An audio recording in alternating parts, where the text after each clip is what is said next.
আজকে একটা বাচ্চা দেখো বেটা, এক পিস বাচ্চায় থাকবে ওয়ানলি ওয়ান, একবার মনে করো যে রাজরানী বাচ্চা থাকবে বেটা, সর্বোচ্চ জাতমান কোয়ালিটি, একবারে বাংলাদেশ সুপারহিট বাচ্চা থাকবে বেটা, সর্বোচ্চ কোয়ালিটির। কি কোয়ালিটির বাচ্চা নিয়েছেন আজকে? একবারে 100 বেটা। যাতে কি হবে এটা? হলস্টাইন ফ্রিজিয়ান বেটা। Holstein Friesian? হ্যাঁ হলস্টাইন ফ্রিজিয়ান। আর অরিজিনাল হলস্টাইন ফ্রিজিয়ান নিয়েছেন আজকে? Original Holstein Friesian. বকনা বাচ্চা তো নাকি? হ্যাঁ বকনা। আমি নিবে যারা দর্শকদের দেখাই দিই। দেখো দেখো এই দর্শক দেখতে পাচ্ছেন চারটা দেখো, নিবে, হ্যাঁ, চার জায়গায় এই অবস্থা কি তাই দেখেন, আঙ্গুর আঙ্গুর বেটা, মাশাআল্লাহ। দর্শক এই যে মাজার শেপটা দেখতে পাচ্ছেন, ঘাট থেকে মাজা তো একই লেভেলে আছে। একই লেভেল বেটা। বয়সটা কেমন হবে এটা?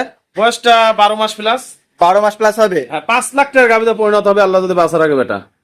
আচ্ছা, তো এই গরুটার দামটা কেমন রাখছেন? এই গরুটার দাম থাকবে, যদি কোনো দর্শক ভাই যদি সিঙ্গেলি এক পিস বাচ্চায় দেখাবো, যদি কোনো দর্শক ভাই যদি নেয় মাত্র 1,25,000 টাকা দাম থাকবে। 1,25,000 টাকা? 1,25,000, খুব আদরের গরু বেটা। আচ্ছা, দরদামে কি কোনো সুযোগ আছে? না একবারে ফিক্সড প্রাইস বেটা, 1,25,000 টাকা। আচ্ছা, আপনার ঠিকানা পরিচয়টা দিয়ে আমার দেবেন। নাম মোহাম্মদ আলমগীর হোসেন, ফার্মেন্ডার নদী ডেয়ারি ফার্ম, ঠিকানা চকনারিসা বাগবাড়ি, আমার থানা ঈশ্বরদী, জেলা পাবনা।